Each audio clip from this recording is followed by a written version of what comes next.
तो मैंने क्या माना कि मेरे पास ये जो ओपी वाली साइड है ये मैंने रिजल्टेंट वेक्टर ए माना। क्या माना? ए। एक साइड को मैंने वेक्टर ए माना, दूसरी साइड को मैंने वेक्टर बी माना। ठीक है। अब मेरे पास बात पैरेललोग्राम की थी, तो मैंने इन दो चीजों से मिलाकर पूरे का पूरा क्या बनाया? एक पैरेललोग्राम बनाया जिसकी अपोजिट साइड्स क्या होती हैं? इक्वल होती है। उसके बाद मैंने जब इनके बीच में डायगोनल लिया तो इस डायगोनल ने, मान के चलो ये क्यू था, इस डायगोनल ने किसका काम किया बच्चों? रिजल्टेंट वेक्टर का। किसका काम किया? रिजल्टेंट वेक्टर का काम किया। इसका मतलब इस ओ क्यू को क्या मैं रिप्रेजेंट करूंगा? ये ओ क्यू किसका रिजल्टेंट वेक्टर है?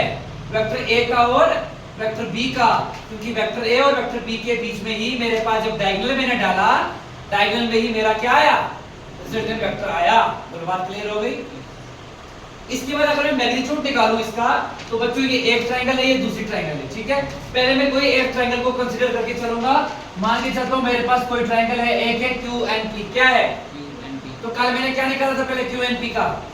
क्यू एंड पी का रिजल्ट मैंने साइन से भी निकाला था और कॉस से भी। अगर मैं इसके कॉस थीटा की बात करूं तो कॉस किसके बराबर होता है? कॉस होता है बेस अपॉन हाइपोटेन्यूज। तो क्यू एन पी की बेस क्या है? P N. हाइपोटेन्यूज क्या है? P Q. है कि नहीं? That means cos theta will be equal to P N upon P Q. यहां से पी एन की वैल्यू कितनी निकलेगी? Cross multiply P Q cos theta. यहां से पी एन की वैल्यू कितनी निकलेगी बच्चों? पी क्यू कितना था? पी से लेकर क्यू तक का डिस्टेंस कितना था? b। That means P N will be equal to b cos theta. ये मेरे पास एक की वैल्यू आ गई। किसकी? पी एन की। किसकी वैल्यू आई? अब सिमिलरली मैं साइन से निकालूंगा अपने इसी ट्रायंगल पे। इसी में बच्चों मुझे बताओ साइन की वैल्यू कितनी होती है? Perpendicular upon hypotenuse. That means qn upon pn will be equal to sin theta. है ना? यहां से qn अपॉन बच्चों pn कितना था? pn कितना था? qn upon pq। qn upon pq। बताओ बच्चों pq कितना था? p से लेकर q तक का डिस्टेंस कितना था? Vector b। That means qn upon b will be equal to sin theta. यहां से qn की वैल्यू निकलेगी b sin थीटा। तो एक मेरे पास इसकी वैल्यू निकल गई pn की b cos थीटा, एक की निकल गई b sin थीटा। अब मैं क्या करूंगा? पूरे का पूरा वेक्टर लूंगा। कौन सा? पूरे का पूरा वेक्टर QON।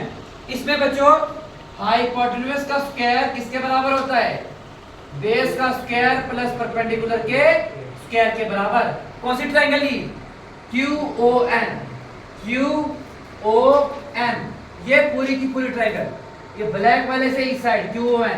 तो बताओ बच्चों OQ का स्क्वायर हाइपोटेन्यूज का स्क्वायर इक्वल्स टू बेस क्या है? ON, परपेंडिकुलर क्या है? QN है। अब इसके बाद अब खुद से आप दिमाग लगाओ। OQ कितना था? OQ कुछ नहीं है तो OQ की जगह OQ का स्क्वायर रखूंगा मैं इक्वल्स टू ON कितना था? बच्चों ये O से लेकर N तक क्या OP प्लस PN को मिलाकर नहीं बना है ON?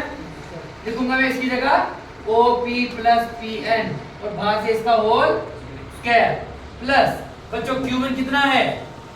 QN कितना निकला? QN b sin theta. b sin theta लिख दिया। b sin थीटा का होल स्क्वायर। यहां से क्या बन गया? रिजल्टेंट वेक्टर r कितना निकल गया?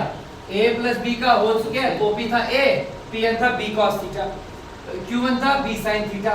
ये बन गया a प्लस b का होल स्क्वायर। वो होता है a square plus b square plus 2 into a into b plus b sin theta का मतलब b के साथ भी स्क्वायर है और sin के साथ भी, तो लिखा मैंने b square sin square theta. यहां से मैंने एक चीज देखा कि a स्क्वायर को अगर मैं एक साइड रख दूं और 2ab cos थीटा को एक साइड रख दूं और जब मैं b और b की बात करूं तो b को मैंने कॉमन रख दिया, अंदर बच गया cos स्क्वायर थीटा और sin स्क्वायर थीटा। और cos square theta plus sin square theta बच्चों होता है 1। कितना होता है? मान लीजिए सर मल्टीप्लिकेशन b स्क्वायर की होगी तो क्या बनेगा? b square. तो यहां से r का जो स्क्वायर है वो रूट में तब्दील हो जाएगा तो कितना बनेगा? a square plus 2ab plus cos theta plus b square. ये क्या मिल गया मेरे पास इसका रिजल्टेंट वेक्टर, ये वाला क्या मिल गया रिजल्टेंट वेक्टर। ये हो गया हमारा केस इज कंप्लीट। इसके बाद बच्चों अगर मुझे डायरेक्शन निकालनी होगी तो मैंने क्या कहा था, डायरेक्शन किसकी मदद से निकाली जाती है, हमेशा डायरेक्शन हमेशा tan की मदद से निकाली जाती है। तो बताओ फिर tan beta will be equals to कितना q1 अपॉन ON। यहां से tan बीटा कितना निकलेगा, q1 कितना था, q1 की जगह q1 अपॉन ON कितना था, ON कितना था OP plus PN, OP plus PN। यहां से tan बीटा कितना निकलेगा, अब q1 क्या था b sin theta upon OP कितना था a प्लस की जगह प्लस PN कितना था v cos थीटा। यहां से मेरे पास क्या मिल जाएगी, इसकी डायरेक्शन मिल जाएगी, किसकी unit vector sorry vector r की। ये मेरा रिजल्टेंट वेक्टर है।